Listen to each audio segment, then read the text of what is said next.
I am shooketh. What? I thought the last tier list was actually kind of decent, weirdly enough. What a weird tier list, bro.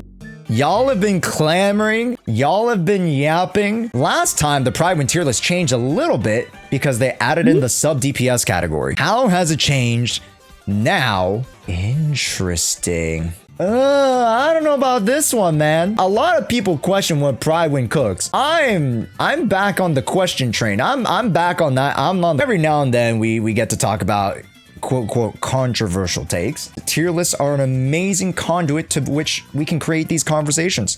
So let us take a preview of this tier list, and already there are some pseudo-inflammatory statements that this tier list is making. But also some very curious ones. On the tier 0 level, for the primary on-field DPSs, we have Miyabi and Jshoea. We're starting off pretty non-controversial here. Those are some of the best units in the game. We move over to the secondary sub DPSs or off-field DPSs, and Vivian turns out to be one of the best off-field DPSs. But again, don't get it twisted. It's not like you're going to pair Yishen and Vivian together. Right? That's one of the big gripes on why people are so hesitant about this change to primary and second DPS. Vivian's a great character. Literally the best off-field anomaly agent that we have. Then we have Jshoea with Lighter, who again we've talked about and praised very, very heavily for Lighter technically being a niche stunner, but his niche is so vast and it covers so many characters, he just deserves to be tier 0.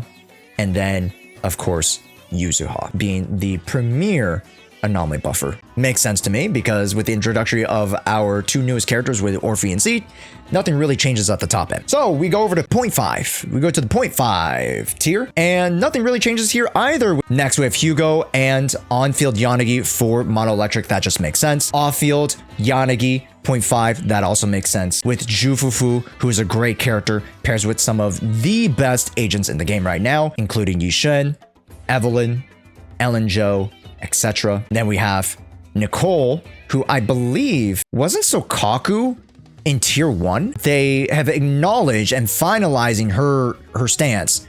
I think Lycon and Sokaku swapped. That's what it is.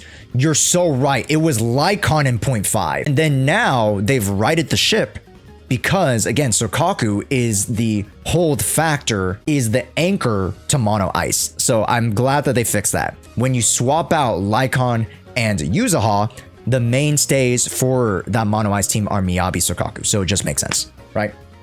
And Sokaku overall is a great support unit, as so far as her being extremely budget for the ice teams, and then also being the premier support and driver anomaly for mono ice. So that just makes sense. But here's where it gets a little saucy, and arguably this is where it affects a majority of players because these are the characters that you guys have. We're starting off with Sanby. No movement there, which makes sense. She hasn't gotten her rework yet, or presumed rework, so she stays in tier 1. Ellen Jo stays in tier 1 as well. Jane Doe stays here as well. Piper stays here. Julian stays here. Makes sense. Seed. And she's also on the watch list, which I believe she's on the watch list because her full potential is yet to be realized. We've talked about this before in my early access guide video, which you guys should go check out. That Seed, her synergy isn't very good with the presumed characters that you would think, aka the Sambys of the world. Because you still have to bring out Seed, that takes away time from using Sanby.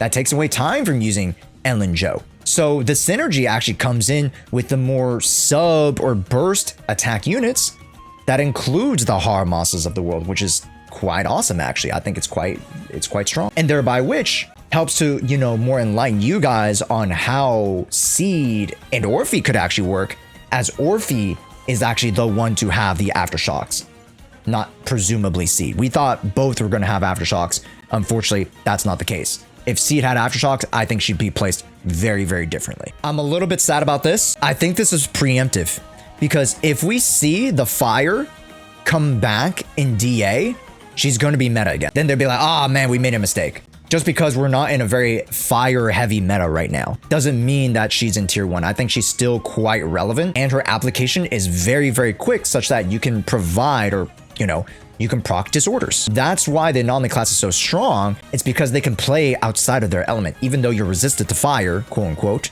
some units might be, you can still proc disorders. Against some of the more current DA bosses, understandably, she's not as strong. So maybe it's very much of a current shift and change for her, but by no means does Bernice drop off because of the introduction of Seed. This is very much an environmental consideration, yet I still don't think that it warrants a tier 1 personally. Then Lycon dropping down as well, which again, Ice is not as relevant, which is very curious as to why Hugo's still up here, because they're only relevant, the stunners are only as relevant as the attackers. And if the attackers don't move, I'm very, very curious as to why the stunners move. Very, very interesting. Very curious. Does that make sense? So if the environment is changing Bernice and Lycon, why doesn't it change some of these rankings? So arguably, we could have seen Ellen Joe drop down to 1.5, right? We could have seen the Hugos drop down to tier 1, arguably, within the context of their environment. If not, then these units should be in 0.5. So I have to double check the changelog for that. What the hell are they doing? If I could put on fucking clown music right now, I would. Post edit, Josh, turn on the clown music. What are we doing? Putting Trigger in tier 1. I'm so confused. That's a war crime. Oh my god. Did they give a reason? We'll check the changelog in a little bit. Just the matter of fact that she's in tier 1 makes this list the most out of touch it's been in patches. I don't understand why she moves further and further down when she just gets so much more relevant and more relevant. I don't understand it. They argue because that doesn't consider Sig. That doesn't matter, bro. I don't care if the 25% defense is missing. You can build her as a conventional impact character and still do pretty decent. I'm very, very curious. And if this is in consideration of quote unquote more budget options, which these are all M0s, she's still very strong. I'm so taken aback. Also, Prydwen usually considers Sig. I mean, granted, Miyabi without Sig still rocks. Yushen without Sig still rocks. But man, Trigger in my eyes is tier 0. Granted, again, Lighter is very much free to play. Lighter without signature still performs at 90 to 95 percentile of what he would otherwise. Granted, you do get the extra damage bonus. Understandable. The Sig is very strong. But like, you can still play budget Trigger. They're underselling the value of Aftershock. And sure, the crit rate adjusts to the total amount of days that she can output, but it's still possible for you to run 90 crit rate if you build her right, even at the F2P or the budget level, because drive discs aren't exclusive to whales. So you can still build her right. You won't get a 25% defense drop. That doesn't drop you from 0.5 to tier 1. Very out of touch, this tier list. I can argue that Lucy should still be in tier 1. Caesar should still be in tier 1, because they're not worse than Pan Yu and Pulchra. Just because these work with the better teams, you can still use Caesar with Yishen on, like, let's say a Yishen Trigger Caesar comp. Bro, that's amazing still. The double potential burst days is actually really good. And then even so, you can pair a double Sons of Caledon support with Yishen and actually still perform quite well too, depending on the situation. Again, it's a little bit more niche depending on situation. And I'm very curious.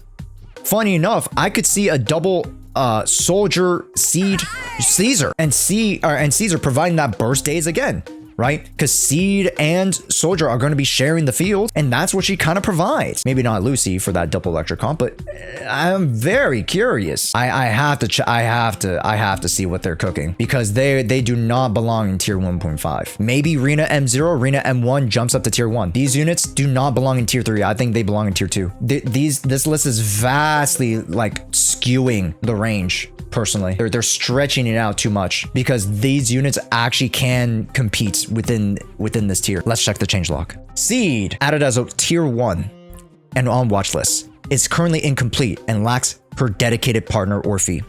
We expect Orphie to be revealed alongside Seed to be exactly this partner, after which she's almost certainly finding her way to 0.5 or higher in the current meta. It is very yet to be determined, right? We are on the precipice of the Rupture meta, chat. I've already announced it with Gamescom. 2.3 is Rupture meta. And as you guys have heard me conversate about Rupture, it is just a better version of attack, because the game gives the whole class a buff. The game gives the anomaly class a whole buff. What does attack have?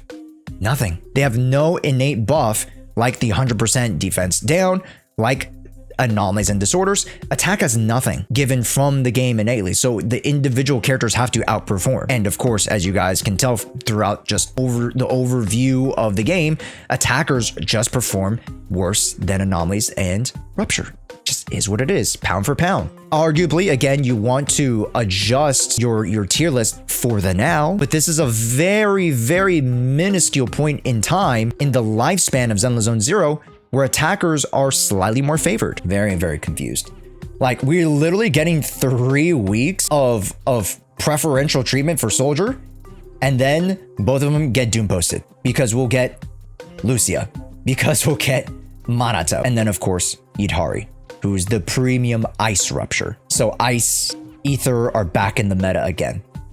As swiftly as we came about and around the electric meta, it just gets knocked back down again. Nekomata to tier 3 with the partner with Seed. I respect that actually. Seed and Nekomata working together surprisingly well thanks to Nekomata's effective energy funneling for Seed. Hence Nekomata finally gets out of the bottom tier, albeit with the partner tag. And albeit, you know who is a great partner for Nekomata? Trigger. I'm so mad. What is this, bro? I'm so mad. Hey folks, it's your friendly neighborhood Josh here. If you didn't know, by commenting on this video, you could be entered into our very, very exclusive Hugo Vlad signed merch giveaway from the Jimmy himself. Yup, I got to go to Anime Impulse and meet Jimmy Yamaguchi, the voice actor to Hugo Vlad, and he graciously gave us crazy amounts of merch that we're going to be giving away to you guys. So make sure to subscribe and comment on our latest videos. In the next week or so, we're going to be choosing a random video and sending off a bundle of this merch and some other merch that I got from the expo over to you guys in conjunction with our stream marathon that's happening over on Twitch and YouTube. So make sure to check out our live streams. Thank you again so much for the support because you guys allow me to do this really, really cool stuff. So I appreciate it.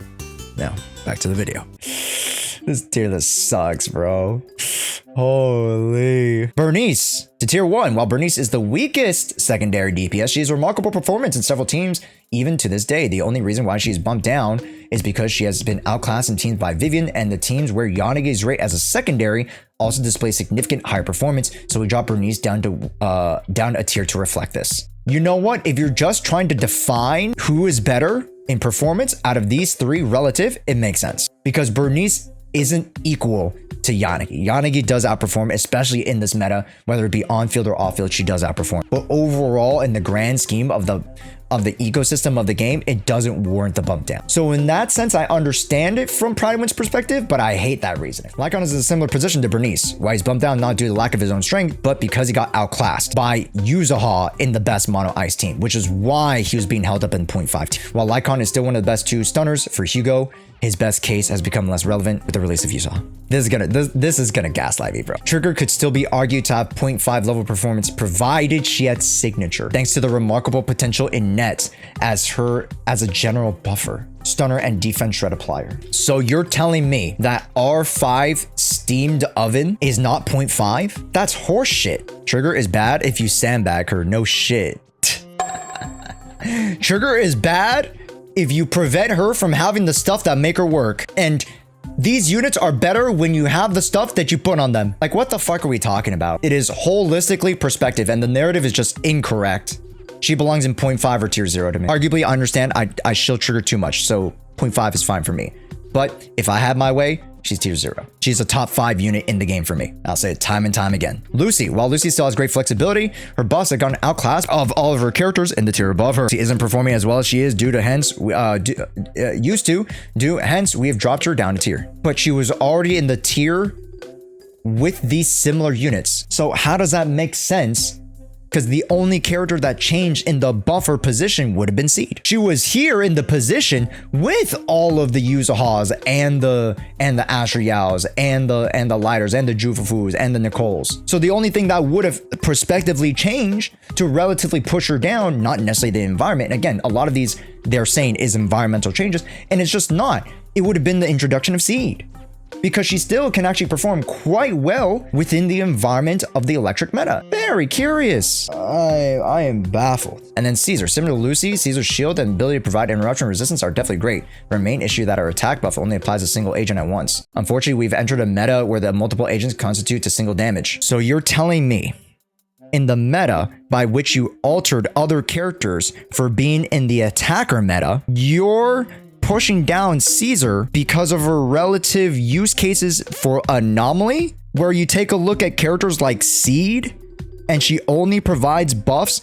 to the on-field character. So for example, if Orphie were on-field, she would only get the buff. And when Orphie is off-field trying to aftershock for you, she actually won't get Seed's buff. That's actually how it works, chat.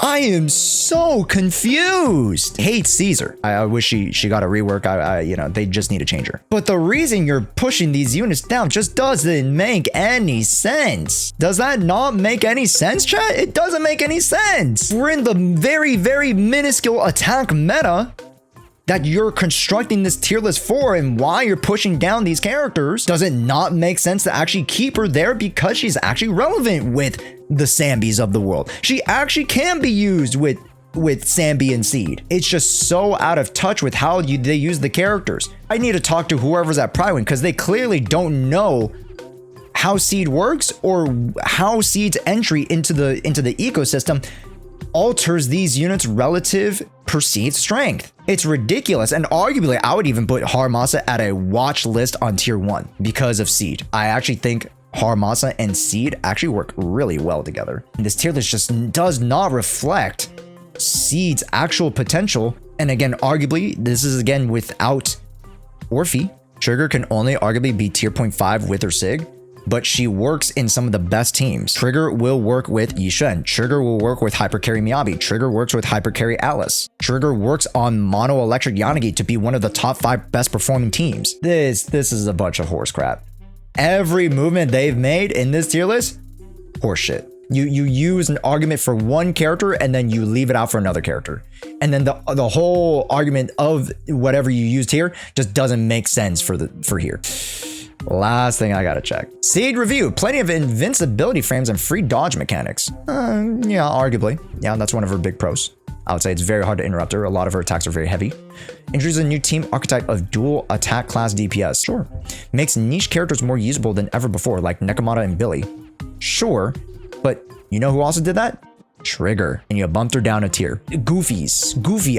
Kit contains elements of supports and DPS, granting her a unique position amongst the attack class. Yes, but the attack class is so ass right now. Cons, lacking a true dedicated partner. Orphie. So the actual perceived synergy of the character is, she actually doesn't synergize. Then combos aren't mechanically difficult, but require proper resource management to be effective. To say that's a con, I mean, every character needs resource management these days. So I'm very curious as to why that's a con. And then must run alongside another attack engine. I would say this is a con because yes, this is a matter of fact of her kit, but it is a con because instead you would figure that it'd be like the on-field DPS agent. Wouldn't that have been better? Whether it's your best anomaly, rupture, or attack. Now that opens up so much more interesting configurations and permutations for the character. And especially with the attacker class already so shafted, that doesn't get any handouts from Zenless. But after all this last 15, I don't even know how long this video is. After however long this video is, just a full-on hate sesh. I hope that you guys got a lot of good information on, you know, just the perceived value on a lot of characters and just a better overall understanding of the ecosystem of the game, because that's what a tier list should be. So make sure to like, and hey, by commenting on this video, you guys get to be entered into a Hugo Vlad signed merch giveaway. Yeah, I have like signed merch from Jimmy. Check it out, I got this cool t-shirt and I got these sick posters. Take a look. Ooh. And we got these cool opportunities to do so from you guys supporting the channel, so make sure to subscribe. Thanks so much for watching, and hopefully in the next video I'll be more happy about something, whatever the video may be. See you guys next time.